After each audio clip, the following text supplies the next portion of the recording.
말씀의 제목으로 함께 은혜의 말씀을 나누고자 합니다.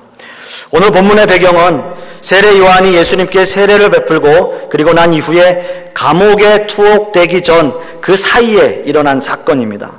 보통 공관복음서에서는요, 예수님이 세례를 받으시고 광야에서 시험을 받으신 이후에 곧바로 세례 요한이 감옥에 투옥되는 것으로 나오는데, 오늘 본문 말씀을 보면 요한이 아직 옥에 갇히지 아니하였더라 라는 말씀으로 미루어 짐작해 본다면, 예수님이 세례를 받으시고 광야에서 돌아오신 이후에 세례 요한과 사역이 겹치는 시간이 어느 정도 있었던 것으로 추정됩니다. 세례 요한은 예수님보다 6개월 먼저 태어나서 그의 일생이 예수 그리스도를 증거하고 예수님이 가시는 길을 평탄케 하기 위해서 태어난 사람입니다. 예수님께서 세례 요한 앞에서 세례를 받으러 오실 때 예수님께 성령이 임하는 모습을 보고 예수님이 메시아이심을 직감했고 그는 메시아가 오셨음을 선포합니다. 그러나 오늘 본문의 말씀을 보면 세례 요한은 의외의 문제에 부딪히게 되는데요, 예수님의 제자들이 세례를 베푸는 문제 때문이었습니다. 사실 본문에는 예수님이 세례를 베푸신다라고 말씀하고 있지만 요한복음 4장 2절 말씀에는 예수님이 아니라 예수님의 제자들이 세례를 베풀었다라고 말씀하고 있죠. 예수님은 세례 요한에게 세례를 받으러 오신 분이었습니다. 그리고 난 이후에 예수님의 제자들이 세례를 주었는데 그 지역이 세례 요한이 세례를 베푸는 장소와 그리 멀리 떨어져 있지 않았던 것 같습니다. 예수님의 제자들이 베푸는 세례 장소에 그리고 사람들이 더 많이 몰리고 있는 그러한 상황인 것이죠. 당연히 요한의 제자들은 그들의 마음이 여러분 어떻겠습니까? 좀 자존심이 상했겠죠. 바로 이런 문제 때문에 요한의 제자들은 상당히 화가 나 있었던 것 같아요. 세례 요한의 제자들은 이 문제로 변론하고 있었습니다. 여기서 변론한다라고 하는 이 단어의 의미 속에는 위험하고 쓸데없는 분노에 찬 논쟁을 벌일 때 사용되는 단어였습니다. 따라서 당시에 요한의 제자들이 얼마나 이 문제로 흥분해 있었던가를 미루어 짐작해 볼 수 있는 것이죠. 사실 여러분, 인간적으로 생각한다면 어떻게 보면 너무나 당연한 일이죠. 우리나라 속담에도요, 사촌이 땅을 사면 배가 아프다라는 말이 있는데요, 요한복음 4장 2절 말씀에 보면 예수님께서 친히 베푸신 것이 아니요 제자들이 베푼 것이라 라고 말씀하고 있죠. 그것도 예수님이 세례를 베푸는 것도 아니고 예수님의 제자들이 베푸는 세례에 사람들이 몰리고 있다라는 겁니다. 물론 예수님이 그 자리에 함께 계셨겠죠. 어쩌면 그래서 그들이 더 기분이 나쁠 수도 있었어요. 예수님이 베푸시는 것도 아니고 예수님의 제자들이 세례를 베푸는 건데 이렇게 사람들이 이렇게 많이 몰리나 라는 생각을 그들은 하고 있었던 겁니다. 그렇습니다, 여러분. 세례 요한의 제자들의 모습은요, 사실 어느 시대에나 있는 아주 평범한 인간들의 모습이고요, 누구나 그런 생각을 가질 수 있는 모습입니다. 여러분, 지금 이 시대에도 마찬가지 아닐까요? 어딘가 장사가 잘 되는 가게가 있다 그러면 동종 업종들이 여기저기 막 마구잡이로 서게 되죠. 그래서 이 사람도 장사가 안 되고 저 사람도 장사가 안 되게 만드는 그런 모습을 우리는 보게 됩니다. 세상 사람들만 그럴까요? 여러분, 교회는 어떨까요? 한 건물 안에, 한 빌딩 안에 교회가 서로 마주보고 있는 곳도 있어요. 오른쪽으로 들어가면 이 교회고 이쪽으로 들어가면 이 교회고 이런 교회들도 있습니다. 물론 예수님 당시에 특수한 상황도 있었을 것입니다. 예수님이나 예수님의 제자들이 이런 것들을 무시하고 막무가내로 그렇게 하신 것 같지는 않습니다. 우리가 모르는 무언가가 있었다라고 하는 것이죠. 아무튼 세례 요한의 제자들의 모습에서 우리는 우리들의 모습들을 발견하게 됩니다. 세례 요한의 제자들이 어느 정도까지 가는지 한번 보겠습니다. 오늘 우리가 읽은 본문의 말씀, 요한복음 3장 26절 말씀을 보시면 그들이 요한에게 가서 이르되 랍비여, 선생님과 함께 요단강 저편에 있더니 곧 선생님이 증거하시던 이가 세례를 베풀매 사람이 다 그에게로 가더이다 라고 말씀하고 있습니다. 여러분, 사람이 싫으면요 그 사람의 이름도 부르기 싫은 거잖아요. 부부 사이에서도 사이가 좋으면 여보, 당신 사랑합니다 이렇게 다정하게 부르지만요, 사이가 안 좋으면 어떻게 부르게 되겠습니까? 왼수라고 부르잖아요. 왼수. 저 왼수 그냥, 저 왼수만 없었어도 내가 그냥 정말 잘 살았을 텐데, 내가 저 사람 만난 게 아주 그냥 일생일대의 실수였다 이런 얘기 하잖아요. 그러다 또 사이 좋아지면 또 좋아지고요. 이름도 부르기 싫은 거죠. 이름도. 오늘 본문 말씀 보시면 예수님의 호칭을 뭐라고 하고 있습니까? 저편에 있더니, 저편에 있더니, 또 증거하더니 라고 말씀하고 있어요. 그 이름도, 예수님의 이름도 제대로 부르지고 있지 않는 그러한 모습을 보고 있는 거죠. 분명 예수님께서는 세례 요한이 증거하시던 분이십니다.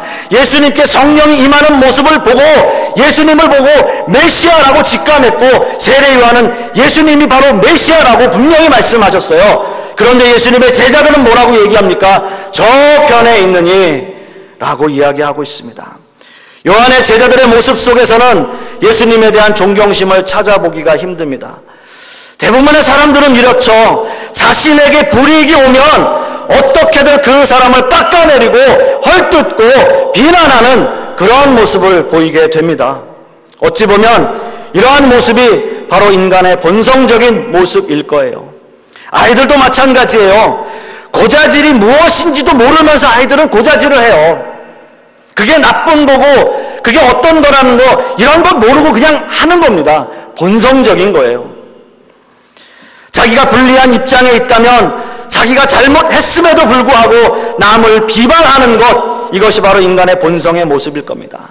여러분, 태초의 인간 아담 역시도요, 자신의 상황이 불리해지자 변명해요. 이렇게 이야기합니다. 하나님이 주셔서 나와 함께 있게 하신 여자, 그가 나무 열매를 내게 주므로 내가 먹었나이다 라는 말을 합니다.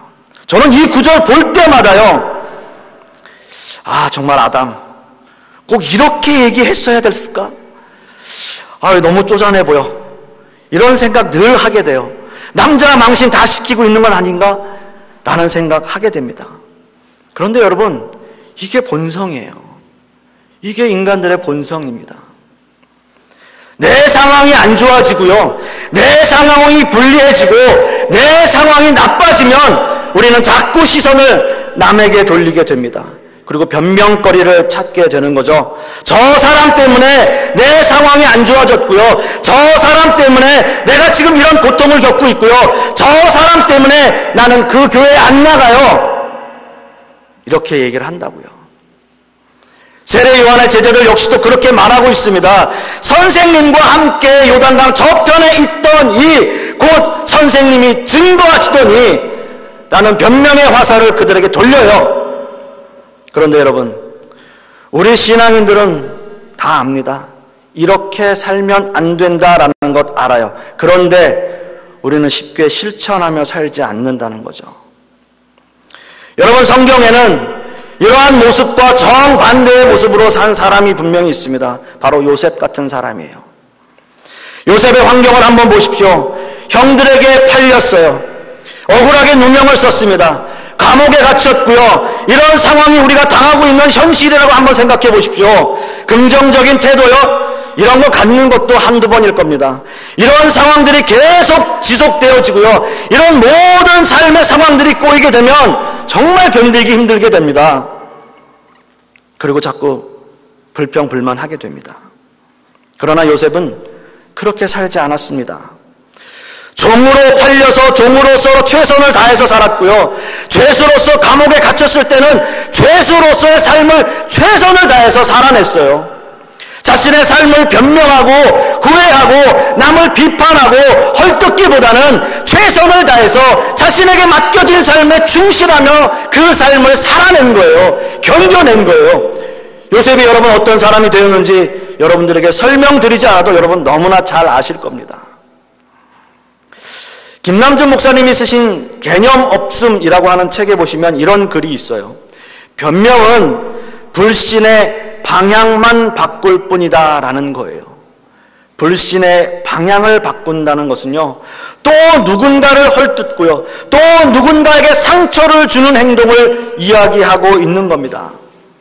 그러나 여러분, 요셉처럼 자신에게 처해진 상황을 견디고 이겨내는 자에게는 하나님이 축복하신다라는 거죠. 여러분 믿으십니까? 제가 여러분들에게 여러 번 말씀을 드렸을 거예요. 소아시아 7교회에게 동일하게 하시는 말씀들이 뭡니까? 이기는 자입니다. 이기는 자. 이기는 자는 생명나무 과실을 줄 것이고요, 이기는 자는 생명의 면류관을 줄 것이고요, 이기는 자에게는 새 이름을 줄 것이고, 이기는 자는 흰 옷을 줄 것이고, 이기는 자에게 이 모든 상황을 이기고 견디는 자에게는 주님을 축복을 약속하고 계신다라는 겁니다. 성도 여러분, 불신, 불만, 불평, 이런 모든 것을 내려놓고요, 현실의 삶을 충실히 살아냄으로써 모든 상황을 이기는 하나님의 은혜가 저와 여러분들에게 있기를 간절히 소원하겠습니다. 그렇다면 여러분, 과연 세례 요한은 이 모든 상황들을 어떻게 대처하고 있을까요? 오늘 우리가 읽은 본문 28절과 29절 말씀을 보시면, 내가 말한 바 나는 그리스도가 아니요 그의 앞에 보내심을 받은 자라고 한 것을 증언할 자는 너희니라. 신부를 취하는 자는 신랑이나 서서 신랑의 음성을 듣는 친구가 크게 기뻐하나니 나는 이러한 기쁨으로 충만하였노라 라고 말씀하고 있습니다. 세례 요한은 제자들의 불만에도 불구하고 자신의 입장을 분명하게 밝히고 있습니다. 나는 그리스도가 아니고 그리스도를 증거하러 온 사람이다 라는 거예요. 그리고 이것을 증언해 줄 사람들이 바로 지금 이 문제로 변론하고 있는 바로 너희들이다 라고 말씀하고 있죠. 그리고 나서 세례 요한은 이 문제를 제자들에게 더 확실하게 전하기 위해서 당시의 유대 혼인 관습을 비유로 사용하고 있는 겁니다. 여기서 신부는 예수님을 믿는 신자들을 의미하고 있고요, 신랑은 예수님을 의미합니다. 그리고 신랑의 친구는 바로 세례 요한을 의미하고 있는 거죠. 당시의 유대 결혼 풍습에서 신랑의 친구는 아주 중요한 역할을 했습니다. 결혼 전에 중매자로서의 역할도 했고요, 또한 신부를 신랑에게 안전하게 데려다주는 역할도 했고요, 그리고 신랑의 들러리의 역할을 했고요, 실제적으로 모든 결혼잔치를 주관하는 주관자로서의 역할을 담당했던 것이 바로 신랑의 친구의 역할이었습니다. 한마디로 세례 요한의 삶은 희생의 삶이었다라는 겁니다. 예수 그리스도의 사역이 드러나기 위해서 자신의 삶을 희생하는 거였어요. 사랑하는 성도 여러분, 우리는 세례 요한의 희생적 삶을 보면서 참으로 대단한 사람이다라는 생각이 듭니다. 우리 역시도 우리의 삶에서 희생하는 삶들이 분명히 있을 거예요. 우리는 사랑하는 사람을 위해서 희생의 삶을 살 수 있습니다. 누구 때문에요? 내 남편, 또 내 아내를 위해서 우리는 기꺼이 희생의 삶을 살죠. 그리고요, 분명히 내 자녀를 위해서도 우리는 희생의 삶을 살아갑니다. 헌신하면서 살아요. 그런데 여러분, 우리의 삶 속에서 예수님에 대한 희생적 삶은 과연 얼마나 될까요? 우리는 예수님을 위해서 얼마나 희생하며 살고 있을까요? 우리의 인생에서 구원받는 일보다 더 중요한 일이 우리에게 있을까요? 우리의 인생에서 예수님의 영광보다 지금의 내 삶이 과연 더 중요한 건가요? 요한복음 3장 30절 말씀을 보시면 요한의 마지막 증언이 이렇게 나옵니다. 그는 흥하여야 하겠고 나는 쇠하여야 하리라 하니라 라고 말씀하고 있습니다. 이 말씀 속에서 흥한다라고 하는 것은 헬라어 원어적 의미에는 수나 양이 증가한다라는 의미를 가지고 있고요, 쇠한다라는 의미는 줄어든다라는 의미를 가지고 있습니다. 그리고 그 중간에 하겠고라고 하는 이 단어에는 반드시 그렇게 되어야 한다라는 강한 의지를 표현하는 단어입니다. 사랑하는 성도 여러분, 요한의 이 마지막 고백이 얼마나 멋진 고백입니까? 그리고 얼마나 아름답습니까? 그는 흥하여야 하겠고 나는 쇠하여야 하리라. 예수님의 영광이 드러나기 위해서 나는 아무것도 아닙니다. 그런 고백 아니겠습니까? 예수님의 사역이 넓혀진다면 나는 어떻게 돼도 상관이 없습니다. 라는 고백 아니겠어요? 예수님의 십자가가 드러난다면 내 모든 삶과 내 모든 것을 희생을 감수하더라도 이런 모든 것들을 할 수 있습니다. 라고 하는 고백 아니겠습니까? 저는 간절히 바라기는 이 고백이 우리 교회와 모든 성도님들의 고백이 되시기를 간절히 소원합니다. 자신을 내려놓는다는 것은요, 쉬운 일은 아닙니다. 마태복음 16장 24절과 25절 말씀에도 보면 이에 예수께서 제자들에게 이르시되 아무든지 나를 따라오려거든 자기를 부인하고 자기 십자가를 지고 나를 쫓을 것이니라. 누구든지 제 목숨을 구원코자 하면 잃을 것이요 누구든지 나를 위하여 제 목숨을 잃으면 찾으리라 라고 말씀하고 있습니다. 예수님을 따르고자 하는 사람들에게 선행되어야 하는 것이 바로 자기 부인과 자기의 십자가를 지는 일일 것입니다. 자기를 부인한다는 말은요, 자신의 주장과 아집 그리고 자신의 의의를 내려놓는 작업이에요. 사람들은 평생을 살아오면서 자신만이 가지고 있는 생각과 주장 그리고 아집이 분명히 있습니다. 우리는 경쟁 시대에 살고 있고 내가 살아남으려면 누군가를 짓밟아야 하는 시대에 우리는 살고 있습니다. 남을 짓밟고 서지 않으면 내가 짓밟히는 시대에 살아가고 있는 거예요. 이런 약육강식의 시대에서 우리에게 희생의 삶이라고 하는 것은 참으로 어렵습니다. 몇 년 전에요, 내려놓음이라는 책이 참 유행했었습니다. 이용규 선교사님이 쓰신 책인데요, 저는 참 이 책을 보면서 이분이 정말 대단하신 분이다라는 생각을 참 많이 했어요. 서울대를 졸업했고요, 미국의 하버드 대학을 박사학위를 그곳에서 졸업하고 학위를 받고 교수로서 정말 승승장구할 수 있는 그러한 분이 하나님의 사역에 사로잡혀서요, 몬골의 선교사로 헌신한 내용이에요. 그 사역을 감당하기 위해서 자신의 모든 것을 내려놓아야 했던 그 삶의 헌신을 책으로 남긴 겁니다. 주님의 사역을 위해서 여러분, 우리에게 반드시 요구되는 것은요, 바로 희생과 헌신입니다. 사랑하는 성도 여러분, 우리는 오늘 말씀에서 두 부류의 사람들을 보았습니다. 세례 요한의 제자들이고요, 그리고 또 세례 요한입니다. 예수님과 예수님의 제자들이 세례를 베푸는 모습을 보면서 세례 요한에게 불만을 토로했던 세례 요한의 제자들의 모습에서 혹 내 모습은 없는지요? 사실 여러분, 저 역시도 부끄러운 모습일 수 있겠습니다.